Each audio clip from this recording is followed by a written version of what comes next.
Greetings, everyone. We're just getting started now, so let's wait a minute or so to give people a chance to sign in.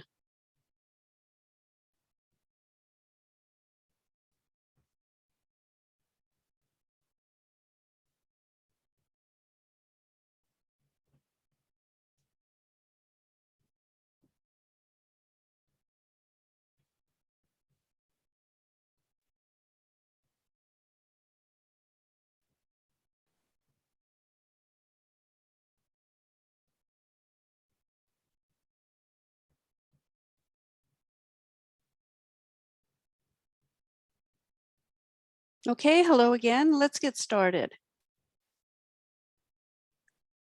It's 9 o'clock here, so 11 o'clock Eastern Standard, and it's time to get going. Greetings and welcome to all of you joining us from locations worldwide. Today's webinar is meeting packaging safety, quality, and compliance with IFS PACsecure. My name is Cheryl Sullivan, and I'm looking forward to being the moderator for today's session. I work with International Featured Standards to market IFS in North America and IFS PACsecure globally. As well, I'm a longtime member of PAC Global and currently serve as chair of the Pacific Region Leadership Council in British Columbia, Canada. International Featured Standards is today's webinar sponsor. IFS is a certification program owner that develops globally recognized product quality and safety standards and development programs for food products, logistics, brokers, household and personal care products, and of course, packaging. IFS is committed to providing trusted standards and services to improve product integrity throughout the supply chain and deliver trusted products. Please visit the IFS website at ifs-certification.com to learn more. PAC Global and IFS partner to bring the IFS PACsecure standard to the market. PAC Global is a not-for-profit corporation providing a safe place for packaging leaders to collaborate, innovate, educate, and celebrate. PAC has been doing this for over 70 years and offers the packaging community a range of ways to engage, including education and training opportunities. PAC recently launched the PAC Mart, a global packaging marketplace designed to offer members a curated, secure digital shopping mall experience with a wide range of educational, buying, and selling opportunities for the entire value chain. Here are some of the events coming up soon. Visit the PAC Global website to learn more. The URL is pac.global, as shown on the bottom of this slide. The agenda for today is an introduction to IFS PACsecure, followed by presentations by our two speakers. We have allocated some time for a Q&A session after the presentations.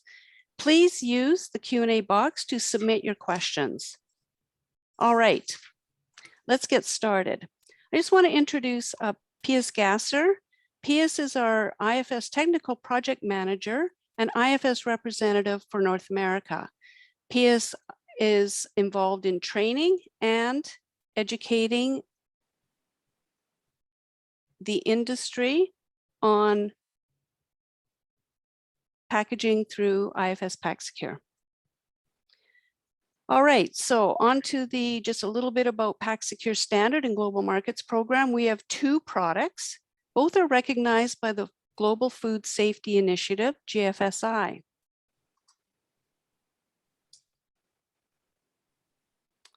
PACsecure is the perfect partnership. PAC Global developed the first version of IFS PACsecure with the input of industry stakeholders.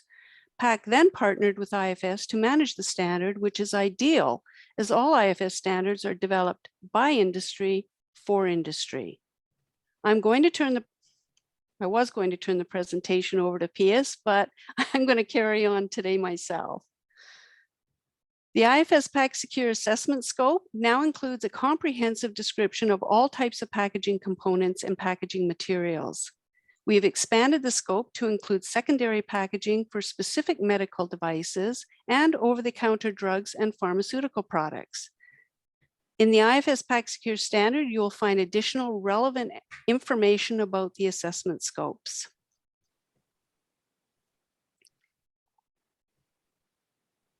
The standard is applicable to 7 product scopes as noted on this slide. To meet market needs, a new scope called Other Packaging Components was added to version 2. Next slide, please. This scope contains materials such as inks, adhesives, and coatings. In some cases, these packaging components are in direct contact with products and may affect product safety and quality. A typical example is the label on produce, where the adhesive is in direct contact. Included is a further clarification about how multi-component packaging materials are assessed. Lastly, a chart with examples of each product scope is available for download on the ifs-packaging.com website. Next slide, please. A gap analysis will determine which product makes sense. For companies with established systems and an urgency to get certified, the direct path is the best option.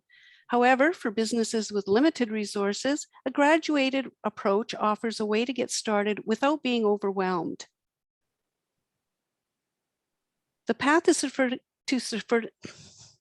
certification starts by reading the standard and the doctrine. So this is the direct path to IFS PACsecure. The doctrine provides additional rules and clarifications on the standard.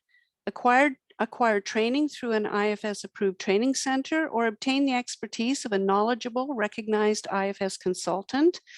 Then implement solutions to meet the standard requirements. It is recommended to conduct a pre-assessment to identify gaps, and conduct an assessment with an auditor from an IFS approved certification body. The program gives companies a gradual path to certification in 3 levels: basic, intermediate, and then finally the certification level. Rather than having independent audits, the Global Markets Program confirms compliance of product safety and quality as they move through the path. Initially, a gap analysis is performed to determine the entry level and plan resources needed for implementation. Ideally, each level duration is a maximum of 1 year. This depends on your business partners. They may wish to shorten that length of time. The goal is to achieve IFS PACsecure certification within 3 years. Annual assessments measure the commitment to ongoing improvement and program sustainability. For more information, visit our packaging website at ifs-packaging.com to learn more. And that's the end of this presentation. All right. So now for the main event. I am pleased to introduce our 2 highly knowledgeable speakers today, Patrick Subin and John Winters. Together, they bring over 70 years of experience in the packaging industry. Patrick has a packaging consultant company and specializes in blow molded plastics. Before this, he was the Director of Quality for Silgan Plastics' 19 facilities. As an IFS PACsecure Working Group member, Patrick contributed his experience and knowledge to assist with the development of version 2 of the standard. John Winters recently launched his consulting firm, New Chapter Adventure. Previously, as International Paper's Product Safety Coordinator, he provided safety and regulatory compliance activities to the 180 container plants located in 3 countries. John participates in the IFS PACsecure Working Group, where he has shared his extensive experience to help develop version 1.1 and version 2 of the PACsecure standard. Let's welcome our presenters and get started. Patrick, over to you. Thank you, Cheryl.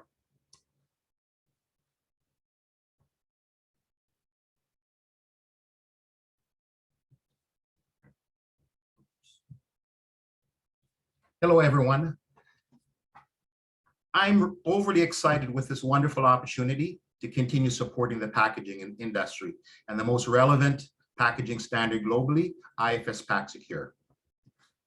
Today, my presentation, Supplier Management is geared towards connecting you with my experience along the supply chain for both packaging converter and producer/filler.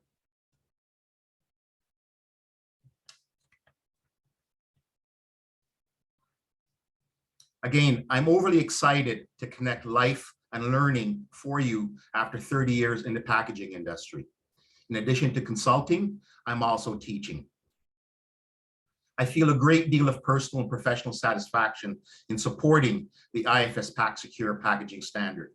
I've also supported the development of other standards such as healthcare, ISO 15378 addendum, and Canada's packaging standard for transportation of dangerous goods. My accomplishments are also listed as opportunities for many, including establishing an effective and efficient supplier management program. I'm highly confident that the supplier management presentation will be beneficial to many on the call today. We do have a takeaway gift for you to support your supplier management program. It's a plan for qualifying and monitoring suppliers with respect to plastic packaging. I will share the plan with you later in the presentation.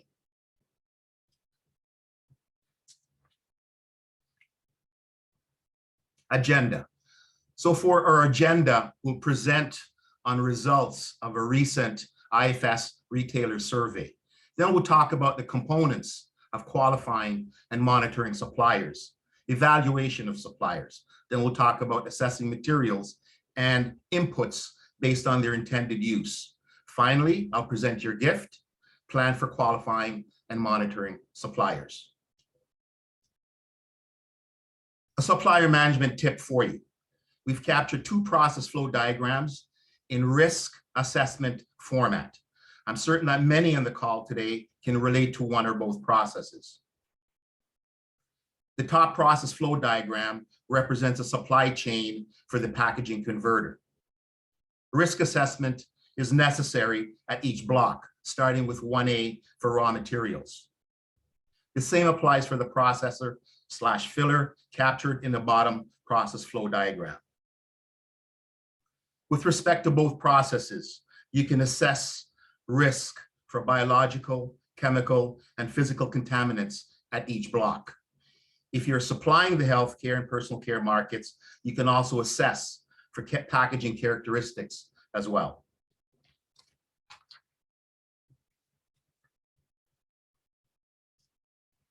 IFS retailer survey. Can you imagine if you are a packaging converter, a processor, filler, or retailer, and you're depending on your supplier for relevant information to approve processing a material or product? Upon reviewing the CFC, you've identified there's relevant information missing, not compliant to product or product specification, outdated, not available. Then you find out that with respect to recycled material, the use of recycled material is not mentioned. There's evidence that it does not comply to requirements. And then you understand that the materials that you're expecting to receive is in direct contact with foods, and there's been a lack of risk management on the supplier side. These are system failures and can be corrected via a supplier corrective action request, training, guidance, etc.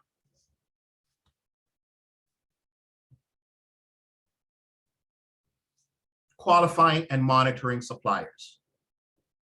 For me, supplier management is about relationship building. If you've identified a potentially good supplier, you may wish to qualify based on capabilities. For an existing supplier, you may assess qualification based on performance. Also, your supplier management program should have a provision for disqualifying a poor performing supplier. 3 additional means of assessing and qualifying your suppliers are supplier self-assessment, supplier visits and audits, and supplier certifications. If your supplier is certified to a recognizable standard, such as IFS PACsecure, ISO 9001, then it's really a nice opportunity for you to start a relationship with that supplier. A reminder, once you've qualified a supplier, please update your qualified suppliers list. Upon receipt of materials or products, you will need to monitor that supplier by performing verification checks on the materials. For direct contact packaging, suggest you assess via a C of A. If you are verifying via a C of A, suggest you validate that C of A via a third-party lab minimum once per year. Former President of the United States, Ronald Reagan, stated, "Trust, but verify." This is my recommended approach.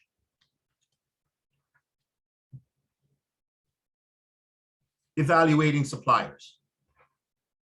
So we've qualified the suppliers, we're monitoring their performance, and now we have an opportunity to evaluate their performance. Audit findings may be utilized to evaluate supplier performance. New or continued certifications may be utilized as well. For food and service performance, or for product and service performance, it's imperative that we log every supplier incident via the supplier corrective action request form. I personally treat warnings the same as non-conformances. Importantly, we can trend the incidents and assess against agreed limits. Such trends can be utilized for year-over-year improvements as well. Another component of the supplier scorecard is delivery of goods. Is it on time? And is quantity within agreed purchase order limits? In today's environment, I would include sustainability initiatives as well. Year-over-year cost reduction may be another component of your supplier scorecard. I think the year-over-year cost reduction is a game changer. I would like to share with you the process for achieving such cost reduction.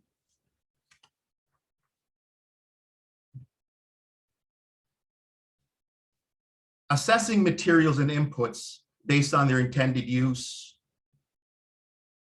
Over the years, I must say, I developed a very close relationship with my good supplier management colleagues, and rightfully so. We were prepared to assess and qualify new materials, material changes, or replacement, and for new business. We did this through our design optimization and validation process. This process consists of design input, design review, design verification, and validation. This process typically includes a cross-functional team, such as colleagues, suppliers, customers, fillers, and sometimes retail. One example I'd like to share with you, photographic chemicals. We were rewarded all the rigid container business because of our design optimization and validation process. Through this process, we reduced plastic weight by at least 10%, introduced 25% PCR content to the containers, importantly, while maintaining structural integrity and regulatory UN drop test requirements.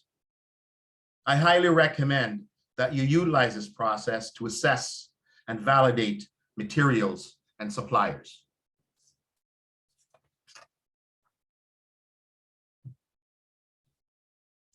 Gift for all webinar participants. Here is a plan for qualifying and monitoring your suppliers. It's been customized for the packaging converters. The same template can be utilized for the manufacturer / producer or filler. So I'll start, I'll be silent for a minute. We'll leave the slide on there so you can have a look at it. And hopefully we can have some discussions at the end of this webinar in the Q&A session. So starting now, I'll let you know when the minute is up.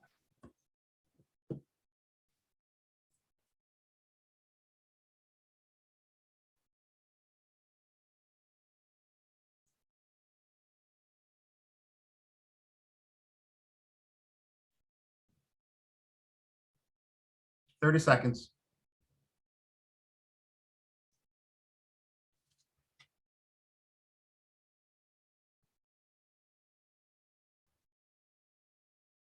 Okay, thank you. What's your story? We welcome your story, your challenges, and your needs. We're here to help. So we'll pass it over to, I think, Cheryl or Lindsay. Yes, thank you, Patrick.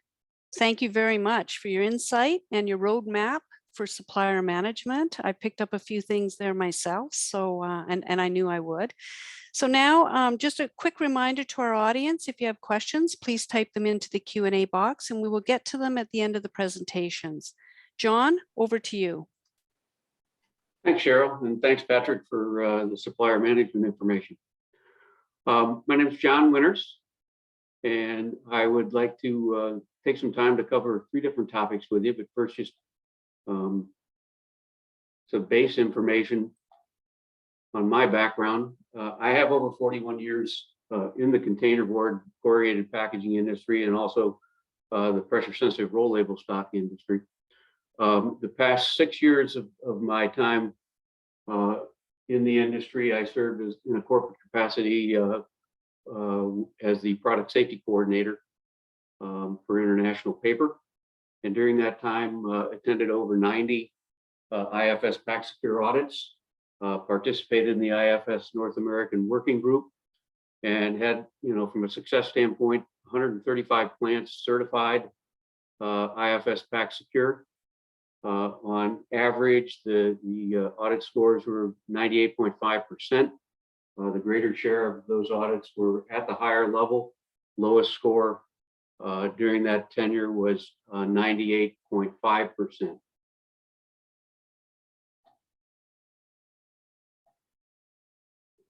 So we're going to touch on 3 key things today. We're going to talk about steps in meeting customer and regulatory requirements and sustaining product safety quality management system, as well as discuss the value of internal audits.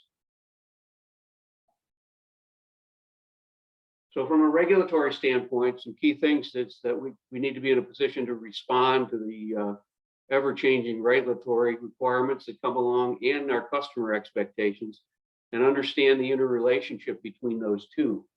From a regulatory standpoint, there are a lot of regulations that do directly impact packaging, but an awful lot of the regulations that are out there impact our customers and indirectly impact the packaging industry, resulting in those changing customer expectations and the supply chain accountability that comes along with things through regulations like the preventive controls programs for human food and for animal food and stuff. You also need to be in a good position to effectively interpret the customer's interpretation of those regulations and how they impact you as a package supplier, because they're going to essentially hold you accountable to the expectations that they have for all of their supply chain suppliers. And then the other scenario that comes into play from a customer standpoint oftentimes is the marketing aspect, where your customers are going to be wanting to market their product, and they're going to impact you based on what their expectations are from a marketing standpoint, and you're going to have to be knowledgeable of whatever regulations may come into play in that. An example of that is, for example, in a corrugated box, if you were to print a game on the inside of a corrugated box, that would shift you into some regulatory accountability relative to the Toy Acts in U.S. commerce and so forth.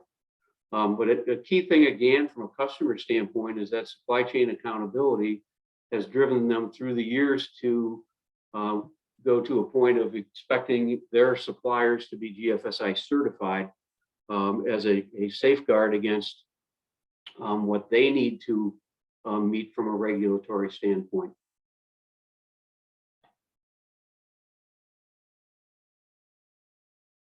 So some key steps in meeting your customer regulatory requirements is to understand the legal and ethical obligations that you have. Make sure you're actively listening to your customers. Kind of look at things from the spirit of the law versus just the letter of the law. And then make sure that you understand also that your package itself is part of that customer's product. So in the case of the corrugated industry that I was in, we had to come to terms with the fact that we weren't just making a box, and we weren't just in the box business or the packaging business. We were in the food business, or we were in the pharmaceutical business. So it's not just packaging that we've got out there. And from a regulatory and customer expectation standpoint, that requires a pretty significant mindset on the part of the packaging manufacturer in building that mindset into their culture.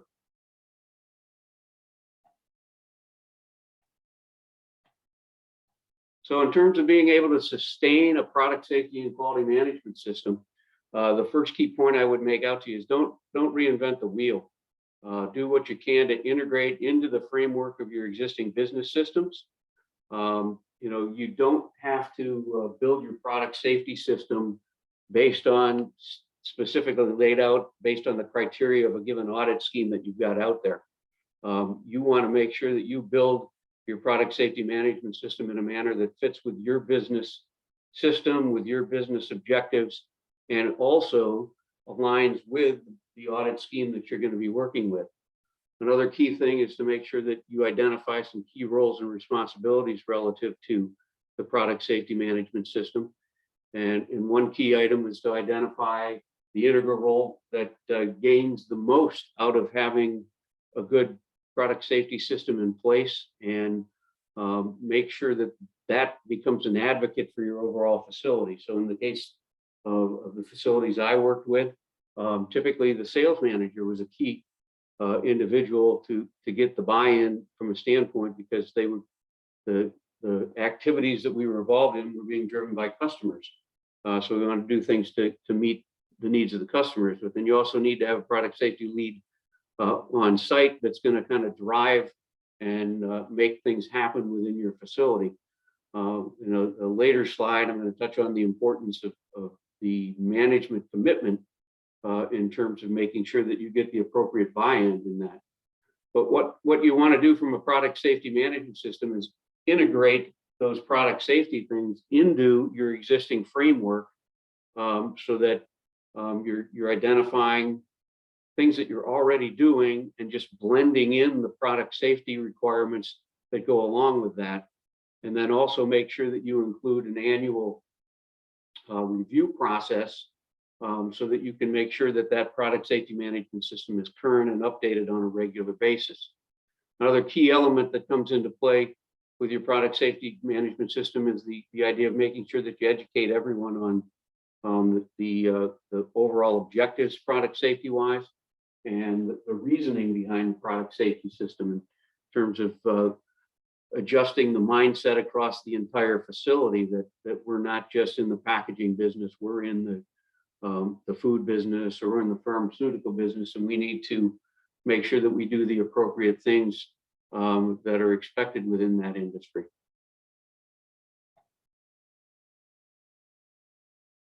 So some key things around a product safety management system: keep it simple and practical, and use common sense in the approach. Generally speaking, you want to do things that are cost effective.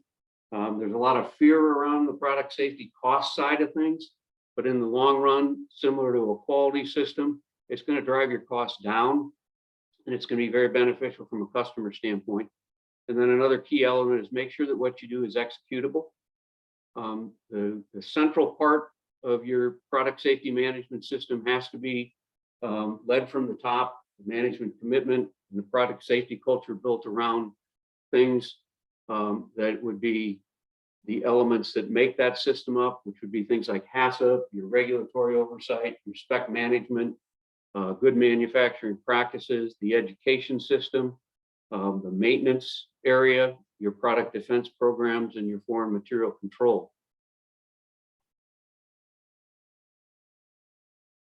The key thing there, again, and this is the same information broken down with some other elements that come into play under each of those categories, but your management commitment and your product safety culture are at the top, because that's what's going to drive things. And I can attest from a standpoint that an auditor will come into your facility and audit your facility, and at the opening meeting, they'll have a pretty good feel for what the level of management commitment and the safety culture is going to be, just by the very presence or absence of the management of your facility. So it's key to make sure that in an audit that you've got the right people available to present yourself well to the auditor right from the start in terms of the commitment to this product safety system that you have in place and the commitment to the culture you're trying to build around product safety. At the tail end would be the internal auditing and inspection process to make sure that you're validating and verifying the system is effective and making adjustments as necessary and taking appropriate corrective action as necessary. Key thing around the 8 elements that I have here would be to talk about a thing like a recipe. Just like a recipe, the presence of every ingredient is equally important to the outcome of what you're making. However, the amount or emphasis you put on each ingredient can vary, and it kind of ebbs and flows depending upon what's going on in your current needs and what's going on within your product safety system and the needs of the business and monitoring activities in terms of what you focus on and so forth. So again, I touched on your key 8 elements: HACCP, your regulatory oversight, your foreign material control, your good manufacturing practices, maintenance, your spec management, product defense, and education. And you can see underneath each of those, there's some different areas that fall in line with those main elements of the product safety system. Just to touch on a couple that are pretty common where we might see some deviation areas and stuff. Under your foreign material control element, you've got pest prevention.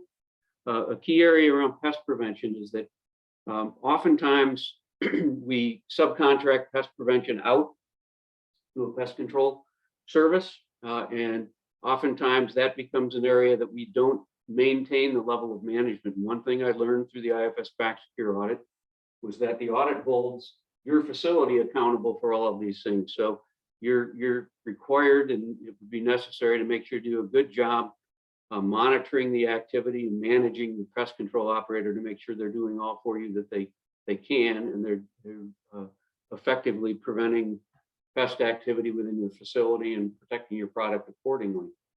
Another area that I've got highlighted would be the product fraud and trademarks.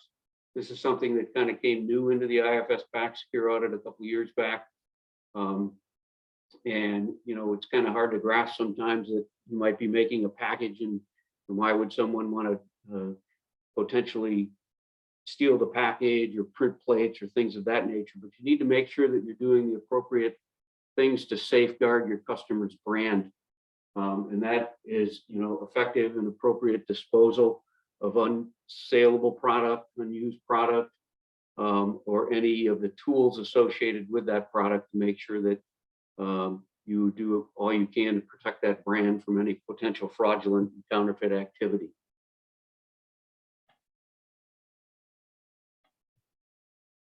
A key element that I utilized as a product safety coordinator was internal audits, and we had 2 levels of internal audits. One was where we went and we did site preparation to help get them ready for audits, and then the actual site monitoring themselves within the product safety management system that was built at each site. So key things around the site preparation activities. We did audit training. It's very important for people to have a good understanding of why we're doing the audit. So we did audit training that worked around things like the GFSI, the overall food safety system, the IFS PACsecure audit, other audit schemes that were available, and so forth. We did HACCP training to make sure that everyone had a good grasp and understanding of HACCP to help them develop their HACCP plans for each of their facilities. And then we actually spent a good amount of time looking through the audit itself and helping them with a tool that they could use during the audit in order to facilitate and be organized from an audit standpoint. We would follow that up with site visits, which would include areas where we were trying to identify gaps that they may have. And we would focus our efforts on the critical few. We would specifically look for things like potential major audit deviations, because we want to make sure that there was no possibility during an audit that a major audit finding would come into play. We would go after some quick hitters, things that we would see that would be easy fixes to get those taken care of, and then whittle away at the rest.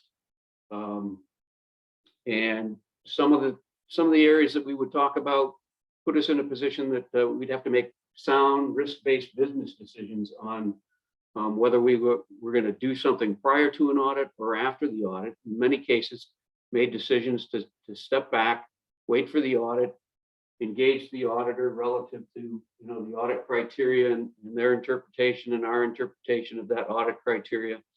And then if we face a situation with a minor audit finding, take appropriate corrective action from that point forward. We typically would start all this activity up several months before an audit, so that we gave the facilities plenty of time to close whatever gaps might need to be closed, and then also make good sound decisions relative to ones that we might not be able to have closed out by the time the audit would take place.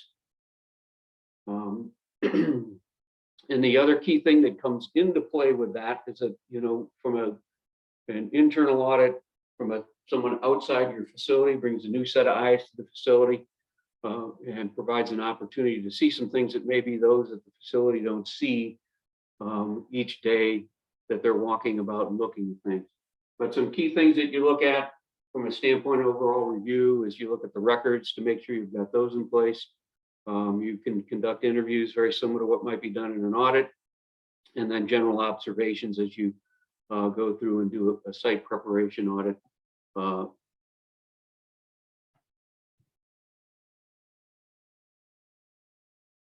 So just kind of to summarize some key things from a regulatory standpoint, you want to be looking at a mindset change. You want to make product safety an integral part of your culture. You want to make sure you change your mindset. It's not just packaging. We're an extension of the customers, so you need to understand those legal and ethical obligations and actively listen to those customers. You want to build your product safety management system. Make sure it's your system. It's not a system that is just compliant with a given audit scheme, but it's built based on what you and your business expectations are in place. So you're going to integrate it into the very fabric of your business system framework. Keep it simple and focus on those big elements of product safety. And keep in mind from a standpoint of an audit scenario that you're audited on the criteria that's in the audit, and any policies and procedures that you put in place associated with that criteria. So when I say keep it simple, sometimes you want to make sure you don't overcommit yourself to doing things that may not necessarily be required from an audit standpoint, but would potentially put you in a position to be audited against those policies based on how you wrote them up. And then site preparation, start your pre-audit preparation several months prior to the scheduled audit. Make sure it includes things around training, your site assessment, and any audit support that your facilities may need. And then make sure that you've got good systems in place to monitor your product safety management system at each of those facilities. And I appreciate your time today, and look forward to addressing any questions that you may have as we go along. Thank you. Thank you, John. That was really interesting, and particularly like how you touched on changing mindset. I do believe that that's the key. The changing the culture of an organization to that of we're a packaging supplier versus we are actually in the business of our customers. And I've been involved in that a few times myself, and I know that can be really the key, right? Getting everybody involved.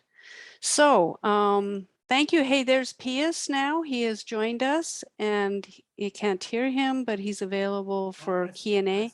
I think you can help me now. Oh, I can hear you now. There you are. I solved my universal computer problem. Don't ask me how. Anyway, thank you very much for being patient. Thank you, Cheryl, for introducing myself. So I'm here for questions, and like Cheryl told me, I'm available off and online for any question any of our participant has, and you will have the information regarding myself on the end of the slideshow. I give it back to Cheryl. I just want to say hi and thank you, John and Patrick. Thank you for a fantastic presentation. Okay. All right. So we're just open to questions. If you have any questions, please type them into the Q&A box. I do have a couple here to get us going. So John, this one is for you. Given that there are 4 GFSI recognized audit schemes for packaging, how did International Paper go about selecting the PACsecure certification as their preferred audit? So that took place actually a year before I was in that product safety role. But what IP did was they evaluated the 4 schemes that were available for packaging. And they were looking for the schemes that would align most effectively to their product safety platform. So that kind of goes back to my point to make sure you build your own product safety platform, and then you can effectively select an audit scheme that's going to fit your platform best. So they did 2 trial audits, one with the IFS PACsecure and one with one of the other audit schemes, and determined that the IFS PACsecure audit was the most logical choice for them to make relative to it being a true packaging audit that was truly designed for packaging. Whereas the other schemes that they looked at, they kind of perceived those to be food audits that were being applied to the packaging industry. So the PACsecure audit through the years, as it's transitioned to version 1.1 and 2.0, has been very consistent in terms of being oriented around packaging. So that blending from the Packaging Association of Canada and IFS makes it a very sound and solid audit for the packaging industry. Excellent, thank you. And Patrick, well, how about you? How did Silgan decide to choose IFS PACsecure? Well, actually, the decision was quite easy. I got involved with the development of the PACsecure standard at the time. And actually, the plant that I supported, direct support, we were the pilot plant for that standard. So once we went through it, and I said, wow, this is great, it's beneficial for us. So that led us to the first certification, and henceforth after, many other plants were certified to IFS PACsecure. The other interesting thing too, which I got involved with, and it was all because of IFS PACsecure, was that many of our plants were supplying the healthcare and personal care business as well. So we wanted to utilize the IFS PACsecure standard. Their customers wanted us to use ISO 15378. So what we did was we supported ISO 15378 with an addendum so we could continue utilizing IFS PACsecure as a base standard across all of our plants. Okay. Yeah, yes. And just to add on to that as well, I did do a benchmark, I guess another packaging standard, and I was not happy with the other packaging standard. So that's another reason why I decided to go with the IFS PACsecure packaging standard. Thank you very much. I just want to add something on, which I actually want to enhance what John said earlier on, and also Patrick. IFS PACsecure is not a standard standalone. It's a risk-based standard which you basically using your procedure and your existing habits, adjusting to the IFS PACsecure standard. You don't have to reinvent the wheel, like John said. You just have to make sure that what you're doing fits what the standard is saying. So it is not something new when you're implementing it. Thank you, Piers. Patrick, a question came in about how do you safeguard integrity of your product, excuse me, after it left your plant? Like, I know we talked about the supplier side of it, but this is sort of after you've produced your product. Yeah, it's a good question. You know, looking back, the business arrangement with our customers was usually freight on board, FOB, our plant. And so what we did was, you know, even though the customers arranged for the pickup of their product, we were still responsible to ensure the safety of the product. So what we did was we actually generated a GMP letter, and it covered all the requirements to ensure that the truck coming in and leaving it's clean. And also too, security in terms of tamper evidency. So we sent this letter to our customers, transport companies, and we asked them to read the GMP letter, sign it, and send it back. So we kept that on file, and then we updated that, I would say maybe around every 3 years. And this wasn't me, this was with the purchasing group and the shipping group and the plants that I work for. Okay, and then John mentioned product fraud, and I'm just wondering how you address product fraud with your suppliers. Well, Because, you know, the incoming materials, we have to think about any kind of risk around that as well. So, the biggest one was resin. I mean, you need to make sure, and you need to make sure it was secure. There was tamper evidence, you know, at time of loading that resin, and also too upon receipt of that resin within the plant. So there are certain protocols that had to be, or certain tamper evidence features that had to be verified upon delivery of each load of resin to our plant. So that was the biggest one. We also did the same thing going out as well. So we wanted to make sure tamper evidency was there for those outbounding trucks from our facilities. right. And in my case, the primary raw material paper was produced internally at International Paper Mills.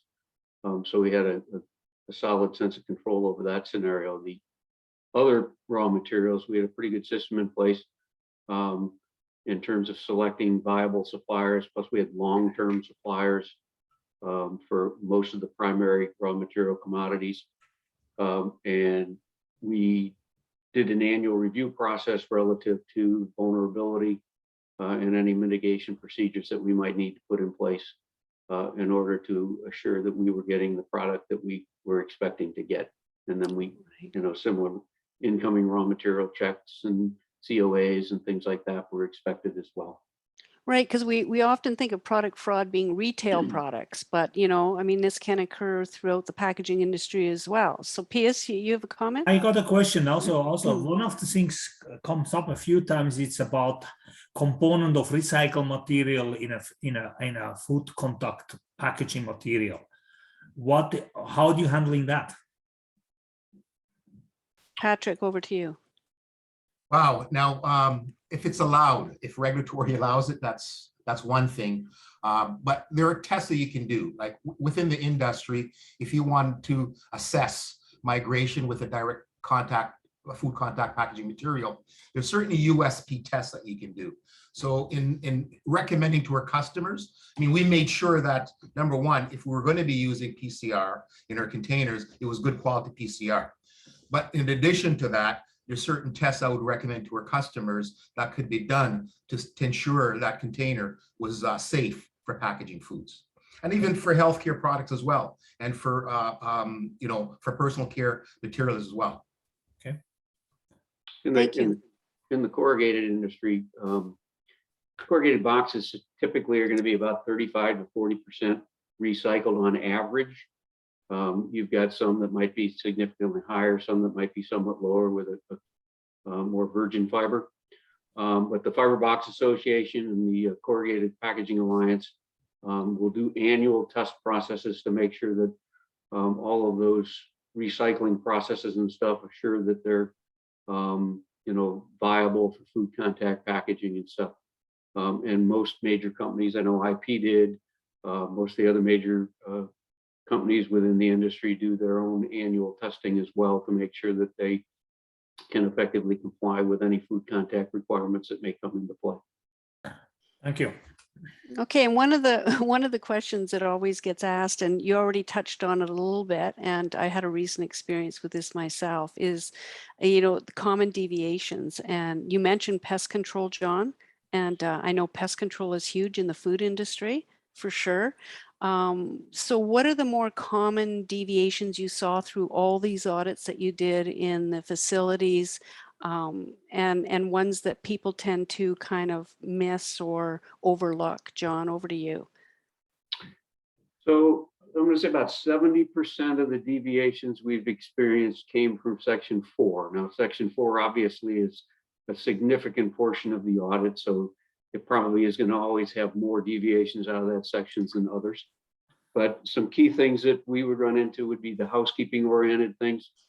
In a corrugated box plant, your process generates dust.